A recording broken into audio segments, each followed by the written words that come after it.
สบายดีพี่น้องกับทักทายสบายดีสวัสดี FC สุขุทุกคน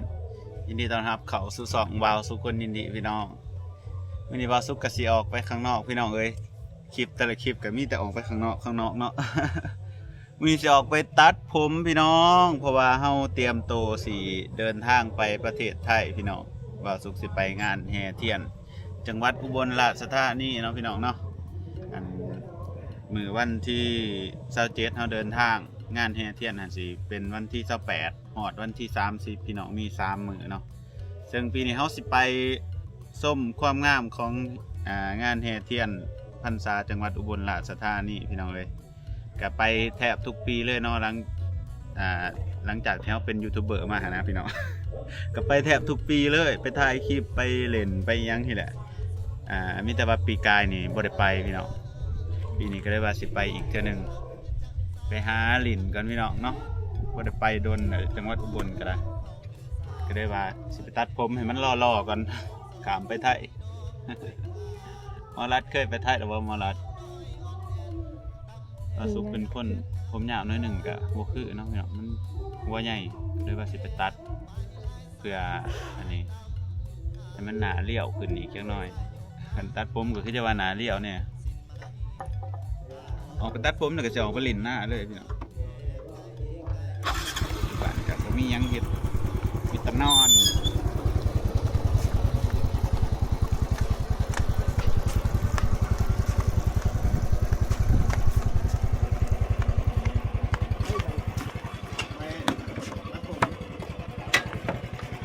ของเลย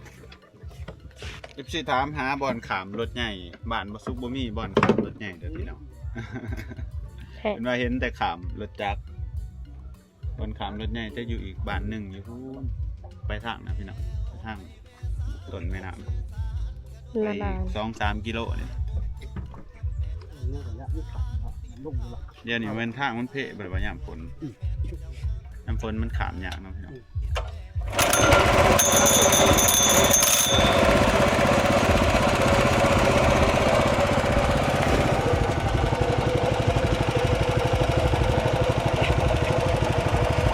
ได้มางานแห่เทียนพรรษาอุบลก็ขอกันเริ่มพี่น้องเด้อ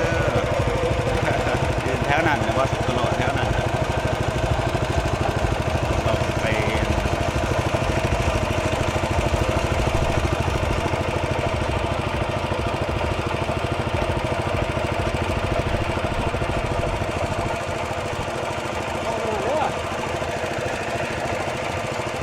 แค่นั่งหรือเปล่าเนาะ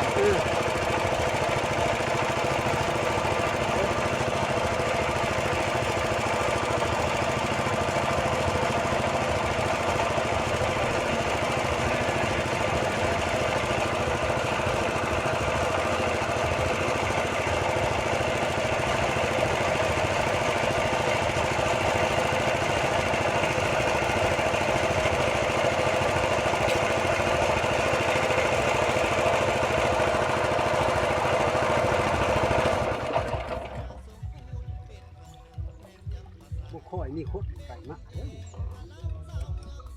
คนโบราณบอกคุ้มดำหน้าเขาว่าท่านเลยเอาบดบ่อนอนป่านเลยฝนกับบตกพี่น้องหลังจากอันนั้นกับบตกเลย ฝนปีนี้เป็นแนวนี้เนาะตกกระตกลายมือ ดีเลย ยุดกับยุดลายมือ มันก็พอโอ้ยนะแต่พอเห็นหน้าตาบ่ไรมันอังนี่นะคนมันก็ยันนี่ไร ตัวใด เป็น มันกรอกคำว่า เห็นหน้าตาของคักไร ปีนี้ตั้งปีกาย ให้น้องมันรู้ ฝนตกยุดตกต้นยุดต้น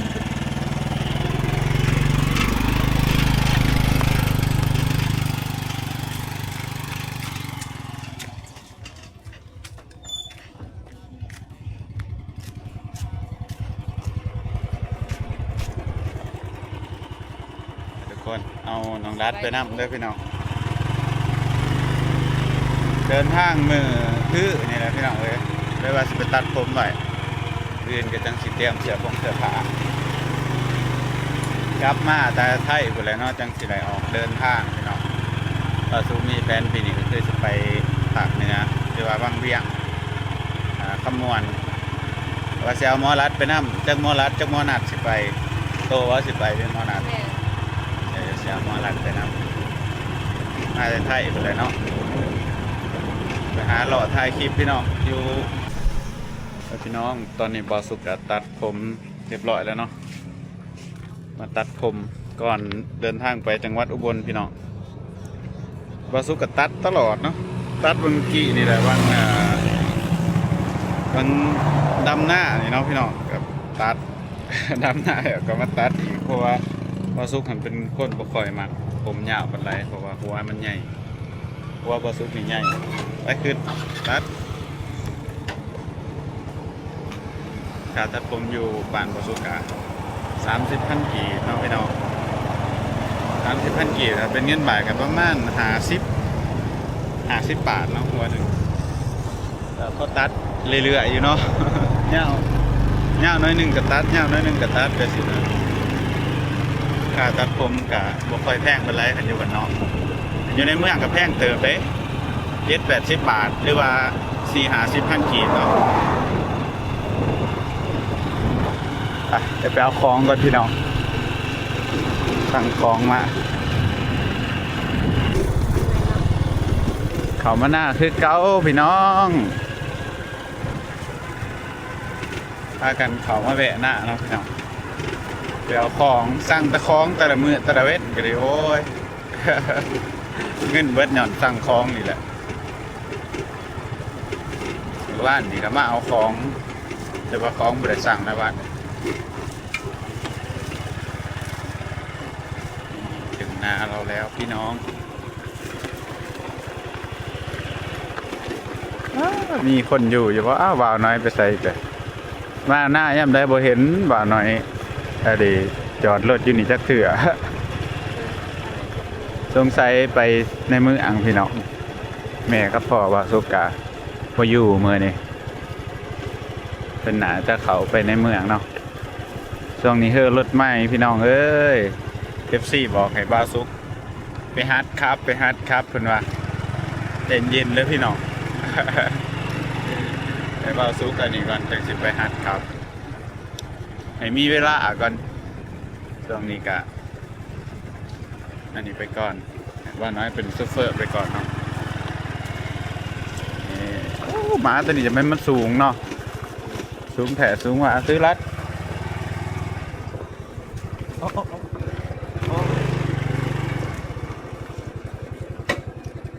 เพื่อนพากันกินเบะนี่น้อยมันไปใส่ส่งอีพอยแม่ไม่ส่งอีพอยแม่เนี่ยเด็กกูไลาย ไปพ่อไปแอบรถ ไปแอบไปใส่ดูวันลูกฮะเมื่ออันเว้นหมดจะต่างมา บอกน่าจะเอาของอยู่นะแม่ถามว่าน้องมากทุกคนมัน50 มาอีกเนาะ50นี้แค่เบิกมันขังเอียงมากตีน่าจะดูสั่งของมาล็อกต๊อกแต๊กโอ้ตกนะครับสั่งรองเท้าวิ่งบ่มีเกือบบ่มีถุงเท้าแลนพี่น้องก็ได้สั่งมาเพิ่มงามอยู่ไดมาเป็นหนาเท้ากันลื่นเนาะเดี๋ยวจะเอาไปวิ่งอยู่อุบลสิได้วิ่งสิมีเวลาไปวิ่งอยู่งามเลยถุงเท้าหางตามอันซื้อมาแล้วก็ซื้อแนวก้นหนวด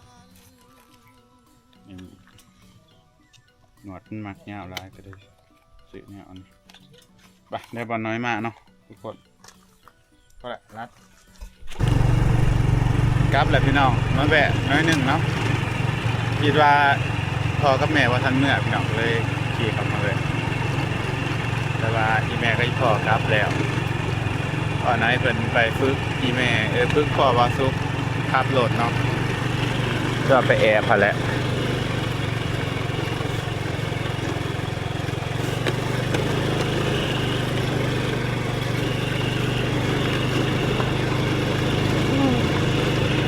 ตอนนี้นี่คักเลยทางนี่ หินหลายเป็นหลายสบาย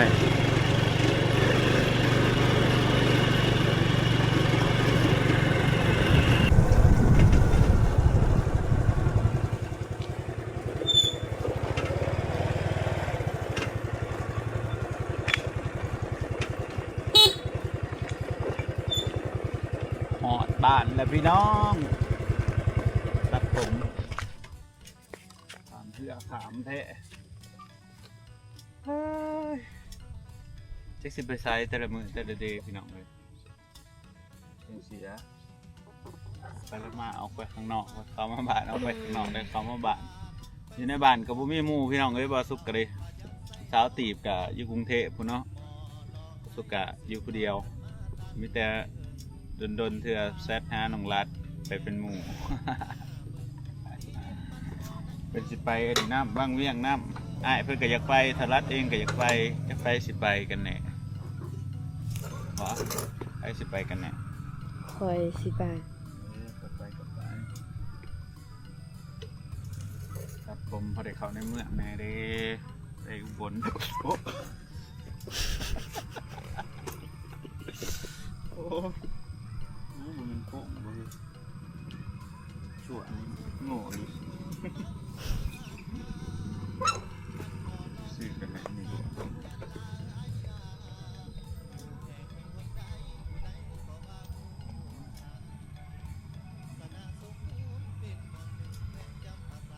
ใส่ขาแบบ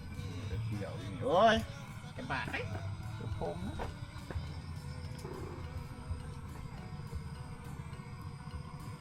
ได้ไหนที่เอาจอบอกนั่นหรอ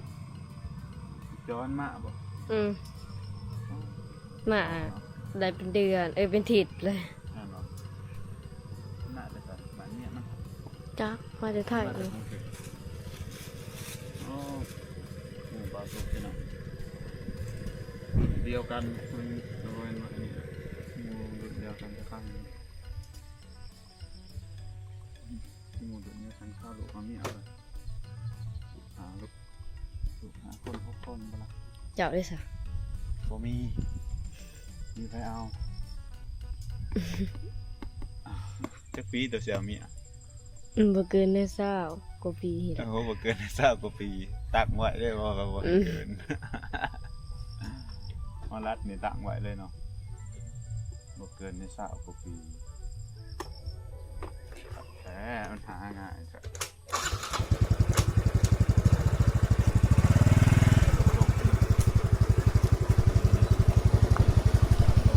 เสียงเลยนะคนบ่เสียงเนี่ยเสียงเลยถามจัง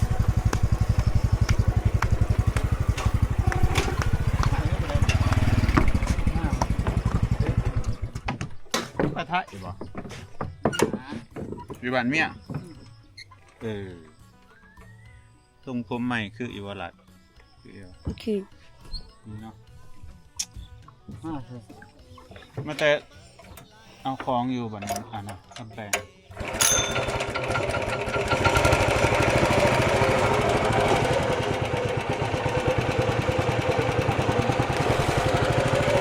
คือยามหนาวนี่เว้ย สีหนาวๆเนาะ คือยามหนาวนี่เสียอย่างคือแบบกำลังสิปลายฝนเนี่ยนะบรรยากาศคือแบบมันจะเบิดฝนมันก็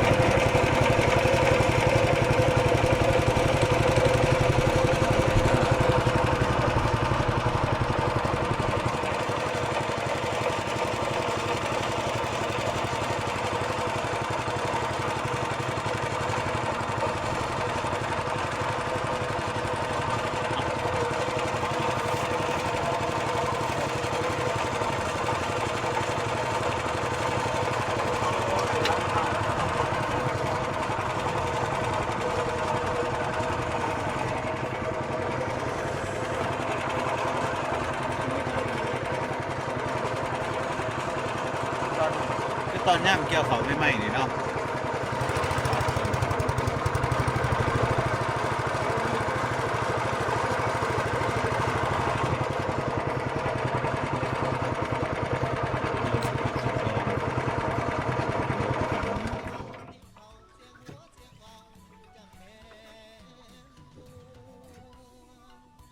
มาก่อนเฮาเนาะ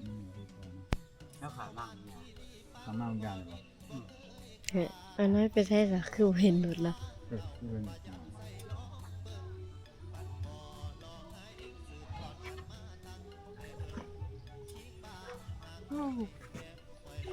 ไปดิห้องสิ มวนโพด แล้วถือโทรมา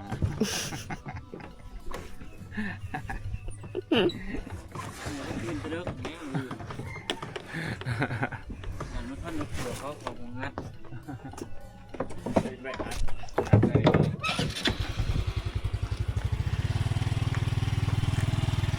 ห้องรบลีคาซิต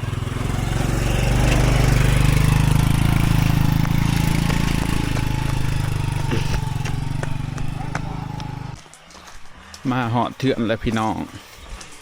เดี๋ยวสิพามาเบิ่งเขาน้ำสามใบเท่านึงพี่น้องเลยตอนนี้เขียวแล้วเฮ้อโอ้ยมีไผมานอนบ้านเนาะโอ้ได้คนมานอนบ้านน้ำบ่นี่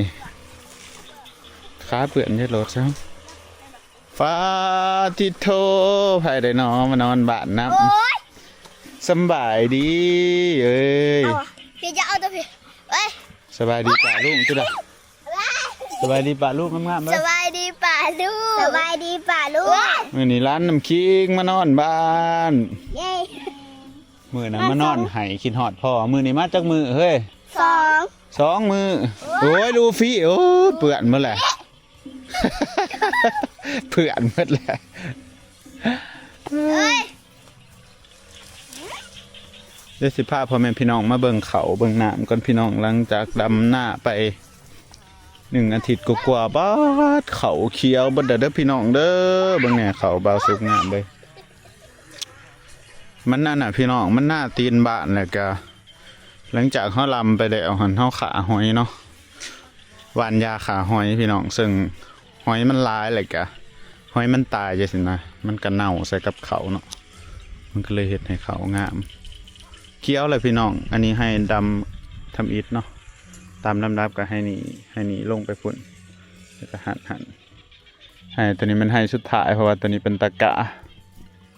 โอ้เขาเขียวเลยเด้อพี่น้องเด้อโอ้พอดีเขาพรรษาเลยออกกันนะก็แบบเขาน่าจะกำลังแตกกอเนาะบรรยากาศยามแรงพี่น้องวิวงามคักพี่ออกมาลินพี่วิวงามเนาะ ถ้าหัวเครื่องถือเป็นสังงามเลยของฝากก็สดใส ปีนี้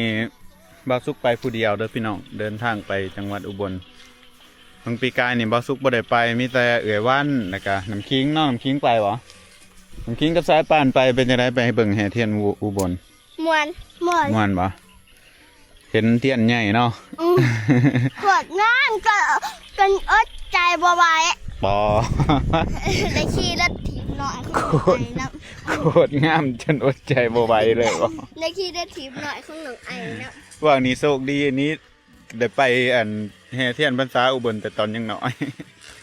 บาวซุกนี่ฉันบ่มี YouTube ก็สิบ่ได้ไปเนาะตอนไปปีตำอีดกะพี่ต่อมาเอาพี่น้องก็ยามนี้เนาะไปกับพี่ต่อพาไปแต่จังได้เคยไปแห่เทียนอุบลปีนี้กะสิไปหาพี่ต่อคือเก่าพี่น้องพี่ต่ออุบลแล้วก็ไปหาพี่อันเนาะหาพี่อันพี่หวานได้ข่าวว่าตอนนี้บ่าวคำศรีกับไอ้เพิ่งเนาะอยู่บ้านพี่อันเลยพี่น้องเพิ่นไปไอ้เพิ่งหันเพิ่นไปเส้นอีหยังแหละเส้นเอกสารให้น้องเพิ่นเนาะน้องในร้านนี่แหละพี่น้องออกจากโรงเรียนอีหยังนี่แหละบ่สุขบ่แน่ใจส่วนคำศรีเพิ่นไปไทยตั้งแต่เดือนก่อนๆพุ่นเนาะพี่น้องเพิ่นไปกรุงเทพแล้วเพิ่นค้ากลับเพิ่นมาเพิ่นก็เลยมาแวะงานแห่เทียนอุบลเนาะพี่น้องเพิ่นก็นัดกับบ่าวสุขนั่นแหละว่าไปเจอกันอยู่หั่นบ่าวสุขก็สิไปน้ำหลังก็คือมื้อฮื้อพี่น้องวันจันทร์เข้าห้องงามเนาะเด็กๆเนาะงามเฮ้ย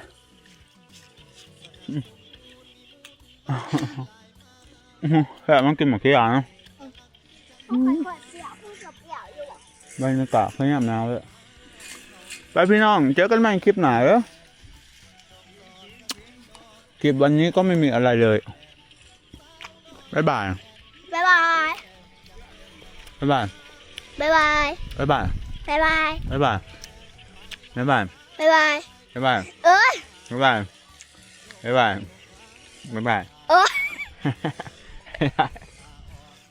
หักกันเพื่อสิรับค่าเนาะบ๊ายบายบ๊ายบายบ๊ายบาย บ๊ายบาย